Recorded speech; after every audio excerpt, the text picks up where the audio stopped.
ಎಲ್ರಿಗೂ ನಮಸ್ಕಾರ. ಮೊದಲು ಹೇಳ್ದಂಗೆ ಬ್ರಹ್ಮರಾಕ್ಷಸದಲ್ಲಿ ಆಲ್ರೆಡಿ ನಾನು ಹೇಳಿದ್ದೆ. ನನ್ನ ಲೈಫ್ ಸ್ಟೈಲು ನಾನು ಇಲ್ಲಿವರೆಗೂ ಬರ್ತೀನಿ ಅಂತ ಗೊತ್ತಿರಲಿಲ್ಲ. ನಾನೊಬ್ಬ ಅದೇ ಪೊಲೀಸ್ ಆಫೀಸರ್ ಆಗಬೇಕು ಅನ್ನೋದು ಕನಸಿತ್ತು, ಮಿಲಿಟ್ರಿ ಸೇರ್ಬೇಕಾದಿತ್ತು.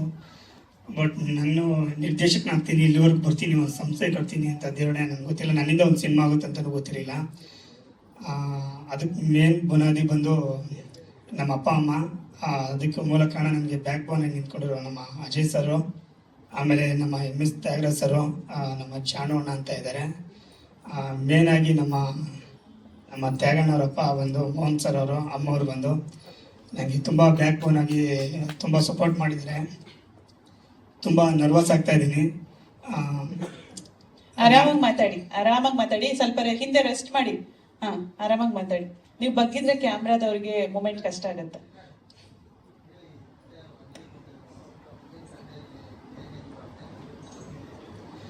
ಅದಕ್ಕೊಂದು ಚಿಕ್ಕ ಒಂದು ಉದಾಹರಣೆ ಹೇಳ್ಬಿಡ್ತೀನಿ.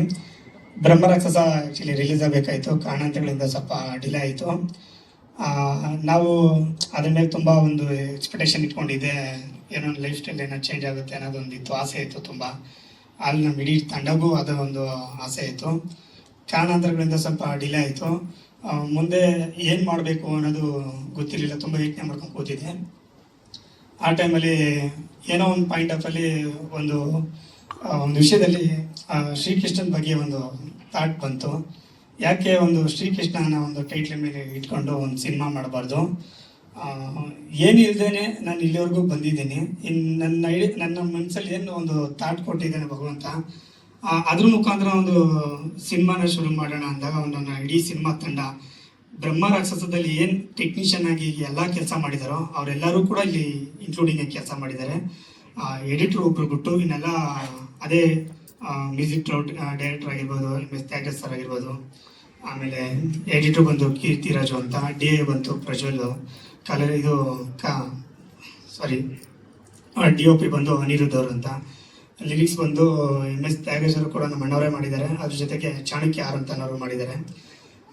ಆಮೇಲೆ ತಿರ್ಗಾ ಅದೇ ಸಿನಿಮಾದಲ್ಲಿ ಆ್ಯಕ್ಟ್ ಮಾಡಿದಾರಂಥ ಪ್ರದೀಪ್ ಪೂಜಾರಿ ಸರು, ಆಮೇಲೆ ನಮ್ಮ ಚೈತ್ರ ತೋಟದ ಮೇಡಮ್ ಅವರು ಆ ಸಿನಿಮಾದಲ್ಲಿ ಸೆಕೆಂಡ್ ಲೀಡಾಗಿ ಮಾಡಿದರು. ಈ ಸಿನಿಮಾಗೆ ನಾನು ಅವ್ರನ್ನ ಆಯ್ಕೆ ಮಾಡಿಕೊಂಡೆ.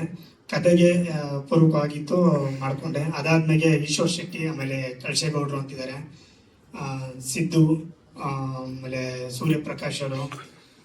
ನನಗೆ ಅದು ಓವರಾಲ್ ಆಗಿ ನನ್ನ ಬ್ರಹ್ಮರಾಕ್ಷಸಲ್ಲಿ ಮಾಡಿರೋ 90% ಇಟ್ಕೊಂಡು ಕ್ಯಾರೆಕ್ಟರ್ ಇದರಲ್ಲಿ ಸಿನಿಮಾ ಮಾಡಿದ್ದೀನಿ. ಅದೇ ಅಣ್ಣ ಹೇಳ್ದಂಗೆ ಸರ್, ನೀವು ಹೇಳ್ದಂಗೆ ಈ ಸಿನಿಮಾ ಮಾಡೋಕ್ಕೆ ಕಾರಣ ಆ ಒಂದು ಅಂದರೆ ವಾಟ್ ನೆಕ್ಸ್ಟ್, ಅಂದರೆ ನಮಗೆ ನೆಕ್ಸ್ಟ್ ಪ್ಲ್ಯಾನ್ ಏನು ಅನ್ನೋದು ಗೊತ್ತಿರಲಿಲ್ಲ. ಯಾಕಂದರೆ ನಾವೇನಾದ್ರು ಒಂದು ಇಂಡಸ್ಟ್ರಿಗೆ ಬರ್ಕೊಂಡು ಪ್ರೂವ್ ಮಾಡಬೇಕು.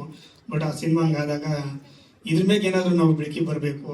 ಇಲ್ಲಿ ಅದೇ ಹೇಳ್ತಾರಲ್ಲ, ಅವಕಾಶ ಅದಾಗೆ ಏನು ಬರಲ್ಲ, ನಾವಾಗೆ ಹುಡಿಕೊಂಡು ಹೋಗ್ಬೇಕು ಅನ್ನೋದಿತ್ತು. ಹಾಗಾಗಿ ಅವಕಾಶನ ನಾವೇ ಒಂದು ಸೃಷ್ಟಿ ಮಾಡ್ಕೊಂಡ್ವಿ. ಆ ಸೃಷ್ಟಿ ಮಾಡೋಕ್ಕೆ ಶ್ರೀಕೃಷ್ಣ ಪರಮಾತ್ಮ ರೂಪದಲ್ಲಿ ಬಂದು ಇಡೀ ನಮ್ಮ ತಂಡ ಬಂದು ನಮಗೆ ಸಪೋರ್ಟ್ ಮಾಡ್ತು. ಹಾಗಾಗಿ ಇದಕ್ಕೆ ಈ ಸಿನಿಮಾ ಶ್ರೀಕೃಷ್ಣ ಆಗಿದ್ದು. ಮೊದಲನೇ ಥ್ಯಾಂಕ್ಸು ಬಂದು ನಾನು ಇಡೀ ತಂಡಕ್ಕೆ ಹೇಳೋಕ್ಕೆ ತುಂಬ ಥ್ಯಾಂಕ್ಸ್ ಹೇಳೋಕ್ಕೆ ಇಷ್ಟಪಡ್ತೀನಿ. ನಿಜವಾದ ಡೈರೆಕ್ಟ್ರು ನಾನಲ್ಲ. ಮೊದಲನೇ ಸಿನಿಮಾಗೂ ನಾನು ಹೇಳಿದ್ದೆ ನಿಜವಾದ ಡೈರೆಕ್ಟ್ರು ಬಂದು ಈಗ ಪ್ರೊಡ್ಯೂಸರ್ ಅಂತ. ಈ ಸಿನಿಮಾಗೂ ಕೂಡ ಅಷ್ಟೇ ನಿಜವಾದ ಪ್ರೊಡ್ಯೂಸರ್ ಡೈರೆಕ್ಟ್ರು ನಾನಲ್ಲ, ಎಲ್ಲ ನನ್ನ ಸಿನಿಮಾ ತಂಡದವ್ರು ಅಂತ ಹೇಳೋಕ್ಕೆ ಇಷ್ಟಪಡ್ತೀನಿ. ಎಲ್ಲ ಒಂದು ಇದು ಮೇನ್ ಬುನಾದಿ ಅದೇ ಹೇಳಿದೆ, ನಮ್ಮ ಅಪ್ಪ ಅಮ್ಮ ನಮ್ಮ ಇದು ಸರ್, ಒಂದು ಭಗವಂತನ ಒಂದು ಅಪ್ಪನೆ ಇಲ್ಲದೆ ಒಂದು ಗರಿಕೆ ಹುಲ್ಕಟ್ಟಿನೂ ಅಲ್ಲಾಡಬಂತೆ. ನೀವೆಲ್ಲ ಮಾಧ್ಯಮ ಆದವರು, ನೀವು ಒಂದು ಮನಸ್ಸು ಮಾಡ್ರೆ ಏನು ಬೇಕಾದ್ರೂ ಮಾಡ್ಬೋದು.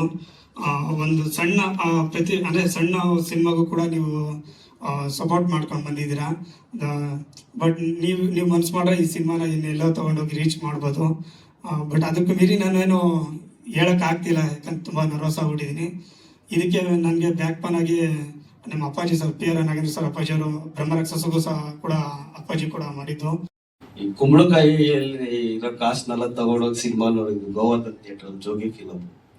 ಅಲ್ಲಿ ಬರ್ತಾ ನಾನು ಗೆಳೆಯರಿಗೆ ಹೇಳ್ಕೊ ಬರ್ತಾ ಇದ್ದೆ. ಅವತ್ತು ಹಂಗೆ ಹೋಗಿದ್ವಿ ಮಚ್ಚ. ಇವತ್ತು ಶಂಕರ್ ಸರ್ ಇಲ್ಲಿ ಗಂಡ ತಗೊಬಂದಿದ್ದಾರೆ. ಅವ್ರು ಯಾವ ಥರ ಕೃತಜ್ಞತೆ ಹೇಳ್ಬೇಕು ಅಂತ ಗೊತ್ತಾಗ್ತಾ ಇಲ್ಲ. ಇದನ್ನ ಹೇಳ್ಬಿಡೋಣ ಅಂತ ಅನಿಸ್ತು. ಯಾಕಂದ್ರೆ ಅಲ್ಲಿಂದ ಇಲ್ಲಿವರೆಗೂ ಇದು ಗೆಳೆತನನೇ, ಇದು ಫ್ರೆಂಡ್ಶಿಪ್ ಇಲ್ಲ ಅಂದ್ರೆ ಇದಿಲ್ಲ. ಅವ್ರ ಫ್ರೆಂಡ್ಶಿಪ್ಗೆ ಮತ್ತೆ ಅವ್ರ ಕೆರಿಯರ್ಗೆ, ಅವ್ರ ಕೆರಿಯರ್ ಉದ್ದಕ್ಕೂ ನಾನು ಇರಬೇಕು ಅಂತ ಭಾವಿಸ್ತೀನಿ. ಅದು ಸಪೋರ್ಟ್ ತುಂಬ ಇರಬೇಕು. ನಾನಂತೂ ಇರ್ತೀನಿ, ತಮ್ಮೆಲ್ಲರೂ ಮುಂದೆ ಪ್ರಮಾಣ ಮಾಡ್ತೀನಿ ಅದನ್ನ. ನಮ್ಗೆ ಗೆಳೆತನ ಹೇಗೆ ಇರಲಿ, ಇನ್ನು ತುಂಬ ಹೆಚ್ಚೆಚ್ಚು ಸಿನಿಮಾಗಳು ಅವ್ರು ಮಾಡಲಿ. ಇನ್ನು ತುಂಬ ಜನ ಗೆಳೆಯರಿದ್ದಾರೆ, ನಾವೆಲ್ಲರೂ ಹಿರಿಯರು. ಅಪ್ಪಾಜಿ ಇಷ್ಟು ಚೆನ್ನಾಗಿ ಸಪೋರ್ಟ್ ಮಾಡ್ತಾ ಇದ್ದಾರೆ. ಮತ್ತೆ ಯಾವುದೇ ಥರ ದೊಡ್ಡ ಸಿನಿಮಾಗಳು ಮಾತ್ರ ಸಪೋರ್ಟ್ ಮಾಡ್ತೀನಿ ಅಲ್ಲದೆ ಯಾರೇ ಒಬ್ಬ ಸಣ್ಣ ವ್ಯಕ್ತಿ ಕೂಡ ಇಷ್ಟು ಚೆನ್ನಾಗಿ ರೀಚ್ ಕೊಡ್ತಾ ಇದ್ದಾರೆ ಅಪ್ಪಾಜಿ ಅವರು. ಈ ಸದ ನಾಗೇಂದ್ರ ಅಪ್ಪಾಜಿ ಅವರು, ಅವ್ರಿಗೆ ತುಂಬ ಹೃದಯ ಧನ್ಯವಾದಗಳನ್ನ ತಿಳಿಸ್ತೀನಿ. ಹಿಂಗೆ ಸುಮಾರು ಜನ ಬೆಳೆಸ್ಬೇಕು ಅಂತ ಕೇಳ್ತೀನಿ. ನಾವು ಇಂಟೀರಿಯರ್ ವುಡ್ ವರ್ಕ್ ಮಾಡ್ತಾ ಇದ್ದೀವಿ, ವುಡ್ ವರ್ಕ್ ಇದಿಲ್ಲ. ಮತ್ತೆ ಇಲ್ಲಿ ನಿರ್ಮಾಪಕ ಅಂದ್ರೆ ಎಲ್ಲರೂ ನಿರ್ಮಾಪಕರು ಈ ಚಿತ್ರದಲ್ಲಿ, ಅದೊಂದು ಹೇಳಕ್ ಇಷ್ಟಪಡ್ತೀನಿ. ಯಾಕಂದ್ರೆ ಇದು ಒಬ್ಬರ ಒಂದು ಶ್ರಮ ಅಲ್ಲ, ಒಬ್ಬರ ಒಂದು ಹೂಡಿಕೆನೂ ಅಲ್ಲ. ಇದು ನಮ್ಮ ದಿನನಿತ್ಯದ ಸೇವಿಂಗ್ಸ್ ಅಂತ ಅನ್ಕೋಬಹುದು. ಈ ಸೇವಿಂಗ್ಸ್ನ ನಾನು ಒಬ್ಬನೇ ಅಲ್ಲ, ಸುಮಾರು ಜನ ನೋಡ್ಬೋದು, ಕೋ ಪ್ರೊಡ್ಯೂಸರ್ಸ್ ಸುಮಾರು ಜನ ಇದ್ದಾರೆ. ಎಲ್ಲರ ಒಂದು ಶಕ್ತಿನೇ ಶ್ರೀಕೃಷ್ಣ. ಹಾಗಾಗಿ ಇದು ತುಂಬ ಚೆನ್ನಾಗಿ ಸಕ್ಸಸ್ ಆಗಬೇಕು. ಮತ್ತು ನಮ್ಮ ಶಂಕರ್ ಸರ್ ಒಳ್ಳೆ ರೀಚ್ ಸಿಗಬೇಕು. ಮತ್ತು ಈ ಚಿತ್ರದಲ್ಲಿ ಆ್ಯಕ್ಟ್ ಮಾಡಿರ್ತಕ್ಕಂಥ ಎಲ್ಲ ಅಭಿಮಾನಿಗಳು ಒಂದು ಒಳ್ಳೆ ರೀಚ್ ಹೋಗಬೇಕು ಅಂತ ಈ ಸಂದರ್ಭದಲ್ಲಿ ಬಯಸ್ತೀನಿ. ತುಂಬ ಒಳ್ಳೆಯದಾಗಲಿ. ತಾವೆಲ್ಲರೂ ಆಶೀರ್ವಾದ ಇದ್ದರೆ ಮಾತ್ರ ಅದು ನಡೆಯುತ್ತೆ ಅಂತಲೂ ಅಂದ್ಕೊಳ್ತೀನಿ. ಹಾಗಾಗಿ ಎಲ್ರಿಗೂ ಧನ್ಯವಾದ. ಈ ಸಂದರ್ಭ, ಈ ಅವಕಾಶ ಮತ್ತು ಆ್ಯಂಕರಿಂಗ್ ಚೆನ್ನಾಗಿ ಮಾಡ್ತಾರೆ, ಅವ್ರಿಗೂ ಥ್ಯಾಂಕ್ಸ್ ಅಂತ. ಎಲ್ಲರೂ ನನ್ನ ಫ್ರೆಂಡ್ಸ್ ತುಂಬ ಜನ ಬಂದಿದ್ದಾರೆ. ಯಾಕಂದ್ರೆ ನನ್ನ ಜೀವನದಲ್ಲಿ ನನ್ನ ಫ್ರೆಂಡ್ಸು ಎಲ್ಲ. ಎಲ್ರಿಗೂ ನಮಸ್ಕಾರ. ದೇಶದ ಒಂದು 4ನೇ ಸ್ತಂಭ ಅಂತ ಕರೀತಾರೆ ಎಲ್ಲ ಮಾಧ್ಯಮ ಮಿತ್ರರಿಗೂ ಈ ಒಂದು ಸಂದರ್ಭದಲ್ಲಿ ತುಂಬ ಹೃದಯದ ನಮಸ್ಕಾರ ಹೇಳ್ತೀನಿ. ಯಾಕಂದ್ರೆ ಕನ್ನಡ ಇಂಡಸ್ಟ್ರಿಯಲ್ಲಿ ನೀವು ನೋಡದೇ ಇರೋಂಥ ಚಿತ್ರಗಳಿಲ್ಲ, ನೀವು ಬೆಳೆಸದೇ ಇರತಕ್ಕಂಥವ್ರು ಯಾರೂ ಇಲ್ಲ. ಸೊ ನಿಮ್ಮ ಮಡ್ಲಿಗೆ ಶ್ರೀಕೃಷ್ಣನ ಒಂದು ಹೊಸ ಮಗು ಒಂದು ಅಂಬೆಗಾಲ್ ಇಟ್ಕೊಂಡ್ ಬಂದಿದೆ.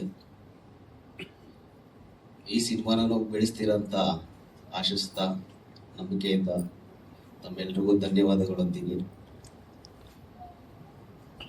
ಚಿತ್ರದ ಬಗ್ಗೆ ಹೇಳಬೇಕು ಅಂದ್ರೆ,